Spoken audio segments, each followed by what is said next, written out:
So as you've seen, I've been having lots and lots of fun squeezing. I have no idea. I've only seen YouTube videos on how to use alcohol inks, so I'm basically having a play.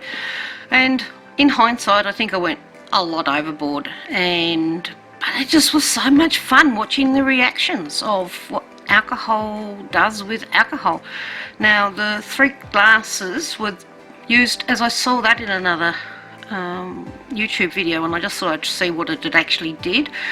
I found it gathered a lot of the darker mix, which was almost a black in the end, around the rims of it, so I wasn't overly keen. So I just kept playing with alcohol, and I actually used basically that whole squirt bottle up of the isopropyl. I actually will need to get some more when I'm downtown next. So it's rather an interesting and very addictive art medium. I found I really enjoyed it. Now, I suppose my question is from here is, what next? What do you do once you've gotten to a stage where you're happy? When you love the result and want to keep it? When do you know when you've gone too far? I have no idea. I did find out you can pull it using paper towels. I wasn't aware of that, and that helps a lot because it eradicates some of those really dark colours. I didn't think of doing it, it's only because I was watching and learning as well as playing, and when I was pulling the colours, it was pulling behind some really awesome result. So if you're going to play, use a paper towel. It amazed me how it filled in. I know my head comes into shot quite often bending over it, but you need to get to the areas.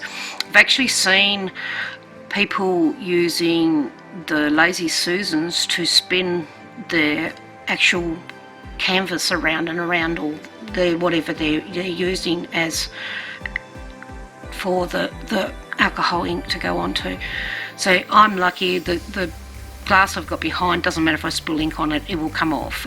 So it's not going to be permanent on my actual desktop behind. As you see, there's some spillage there. It comes off quite easily, especially with the alcohol hand wipe gel. Isn't a problem. If anything sets a little bit more, I just use my glass scraper and it comes off. So now I found it's gone really green, which isn't, I don't know, well actually I don't know what I was after, but it has become quite a green canvas, and I just keep playing and playing with the ink and the alcohol, and I actually spent quite a long time doing this. It kind of gets you right in. It's almost like when you're doing a journal page, but it just grows as you look, and it just grows, and you just go, oh, another drop here, another drop there, and it's addictive, very addictive. So yes, I love it, but from my point of view as more an art journalist, what can I use it for once it's done? See, when I released this was that was massive, and big green circles came out and spilled, and actually, because it kind of sucked them up into the inside. So I've actually adding heat here, and I have been told to be very careful. You have to use a really heavy grade Yupo paper to actually do that, but look what it does when you're spreading it. So if you have a hairdryer which actually has a lower heat, and you could actually achieve quite a lot of extra details. But if you're using the thickness that I was using on the Yupo paper, take my word for it, be very careful, you will melt it if you get too close and stay in a spot too long.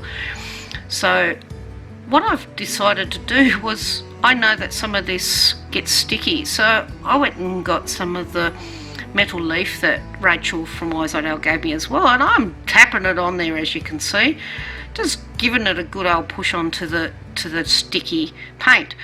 Went all over my glass, went all over my table, went all over me. There was because I had gloves on as well, the static was actually sticking the leaf to me. But in the long run, I really love the result. So don't be scared of trying new things. It can be such a fun experience. So that's all from me. So toodaloo and have a great day.